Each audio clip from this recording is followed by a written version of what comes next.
Bueno, ¿qué tal a todos? Bienvenidos una vez más a El Cuartel del Metal. Los saluda Federico, espero que estén muy bien. El día de hoy me acompaña Bjarni de Power Paladin para hablar de su disco debut.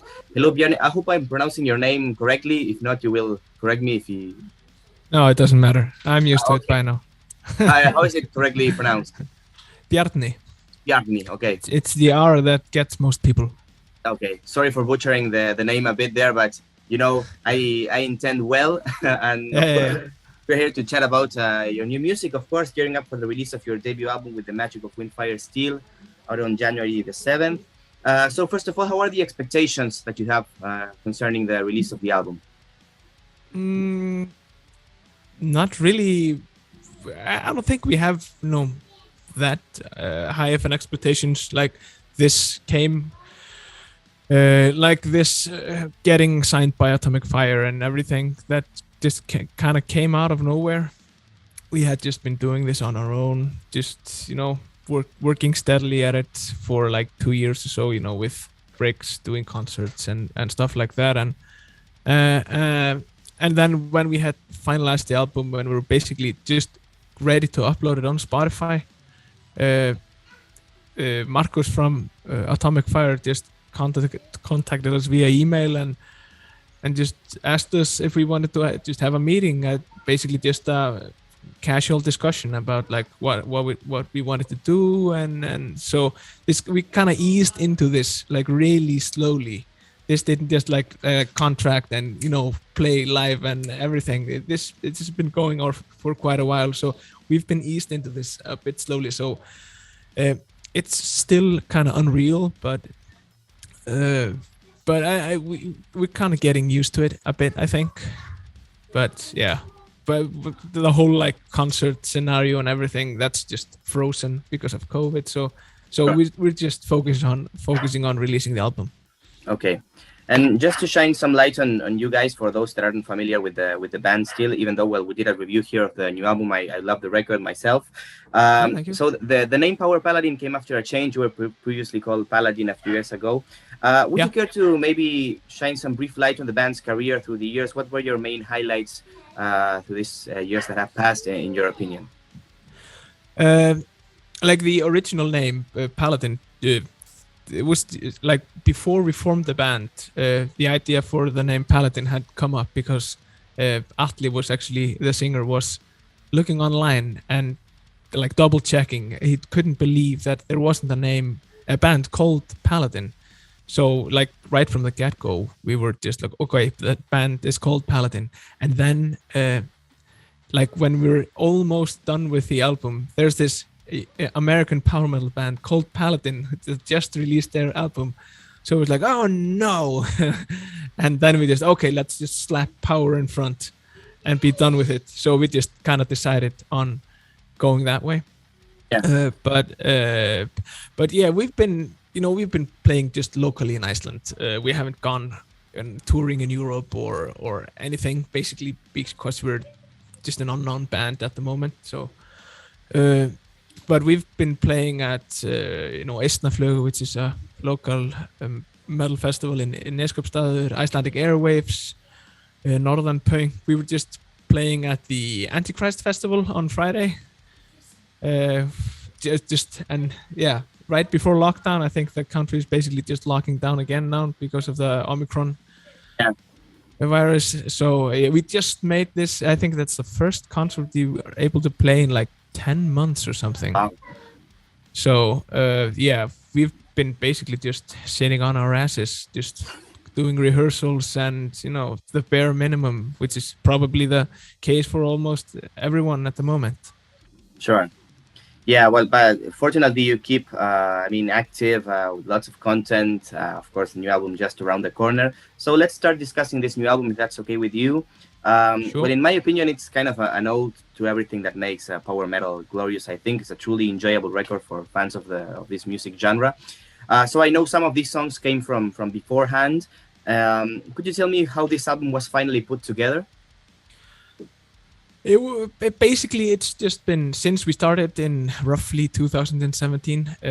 We've been steadily growing our catalog of songs, just writing then taking into rehearsals.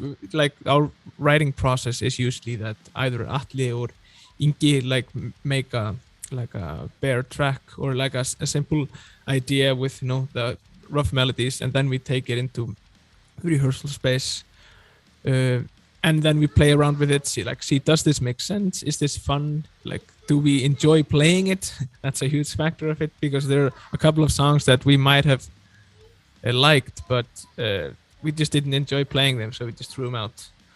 And then like when we had I think we had 10 or 11 songs roughly, then we decided to make the album, and then we started recording.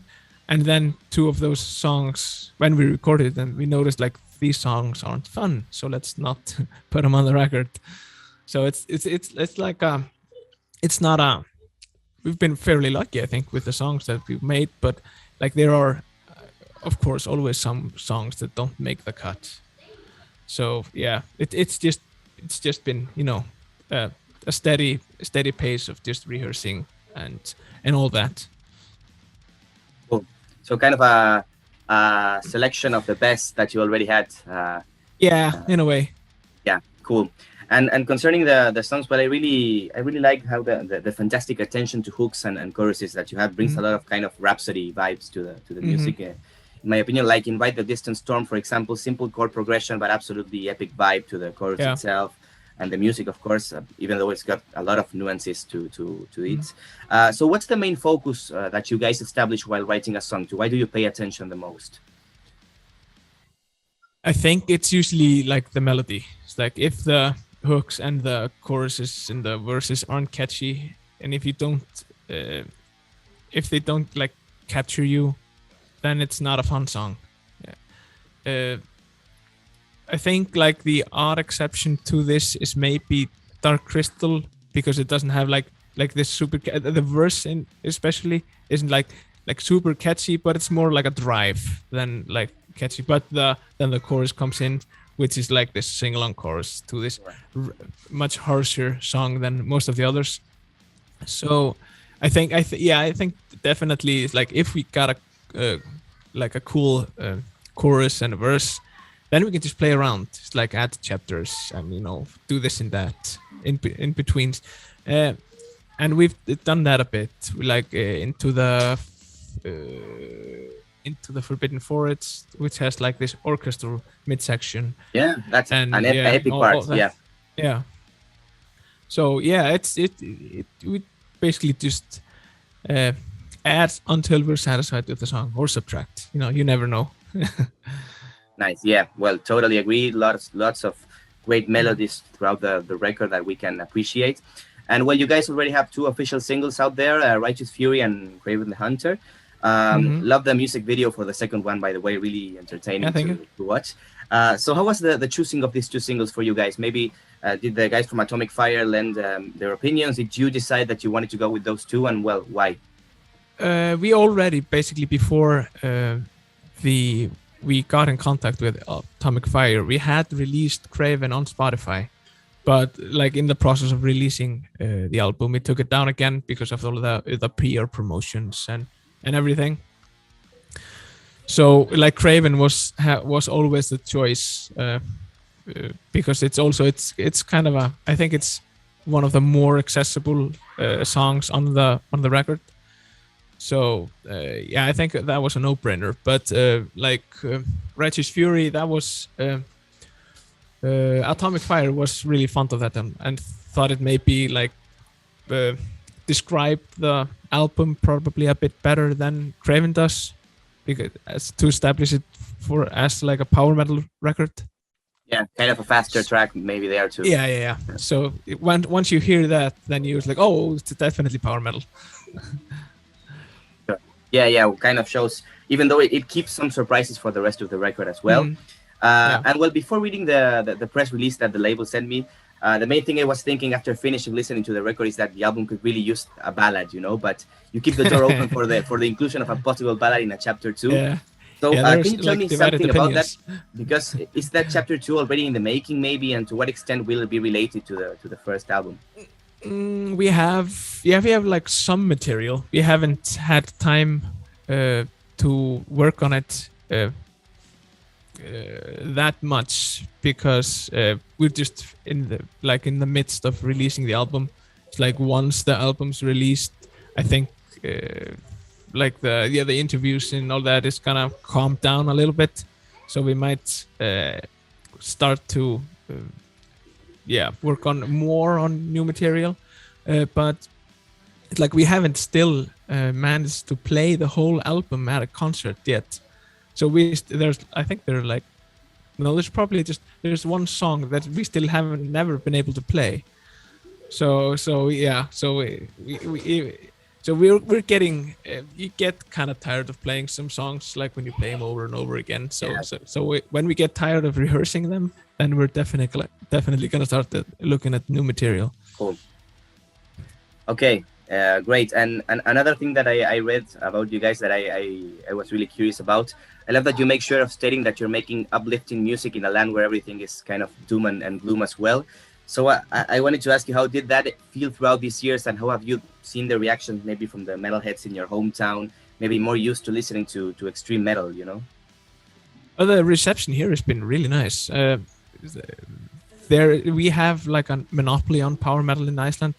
There's like very few have been very few power metal bands in the past 10-15 years. So it's like I think we are currently the single active power metal band in Iceland. So look, if you want to go to a power metal show, you have to come see us. Right. But we've been playing like I was saying earlier, we played at the Antichrist Festival, which is like just a black metal festival. So like the rest of the shows were really heavy, and we were just like the sugar sprinkles on top, just to make to do some diversity or something. And how was the crowd there like? They kind of started off a bit slower than usual, but like in the end, everybody was singing along, and nice. I think everybody had a great time. So we were really happy with the show, and just being able to play it all. Yeah, I imagine you want to take every opportunity you get now.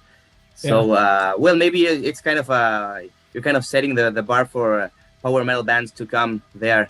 Hopefully after you, but. I imagine you also may want to keep that monopoly, maybe. Yeah, we'll see. I'm kind of hoping that like this would be a kick in the ass for the rest of the scene back here. That people just think, oh, you can't do this. People actually want to turn up at power metal shows. So I would definitely love to see more bands playing, and that would just mean more bands to play with us. So sure. That's just great. Fantastic. So, well, kind of to start wrapping up the interview, I know you've got quite a bunch of them today. So we were talking about the live shows and the comeback of, well, that you hadn't played in a lot of time. So the year 2022 will be just starting, and you immediately be putting out a record. So kind of you'll have the entire year ahead of you guys. What are your main objectives for 2022 now with this new album? It's really hard to say at the moment because... because of all the uncertainty that's going on. It's like a year ago, people were talking about like by March or April, this is gonna be all over and we're gonna just go back to normal. And then now people are saying just by March or April we're gonna have. So this is just like Groundhog Day all over again. So like tour-wise or playing abroad, we have no clue. We're just basically. I think we're just taking it one step at a time, like gonna release this album and the stuff that comes along with it, and then just see what happens. There are so many bands just trying to book show and then just have to immediately cancel them, and that's so much hassle and work down the toilet. So I think we're just gonna like sit on our hands for a bit and see how things develop. Awesome. Well, let's hope that they do for the best and that you can get out there and play this new record that I'm sure will be sounding fantastic live. And well, again, man, I would like to thank you very much for your time today. Great to see that you'll be kicking off kind of a promising career around there. Great record, by the way. Again, hope that everyone that's watching gets to listen to it, stream it, maybe buy it, it would be great for you guys, I think, as well. And well, any final words you'd like to give to those people that are watching the interview, maybe would like to go and check out your music? Yeah, it's basically out on 7th of January. And it's going to be available basically everywhere. I think Spotify, Apple Music, and YouTube and such. So yeah, if you want to listen to it, just go there. If you don't, just listen to something else. Right. Well, thank you very much. It's been a pleasure chatting with you today. Yeah, likewise. Awesome. Well, bye. Take care. Thank you. Bye bye. See you.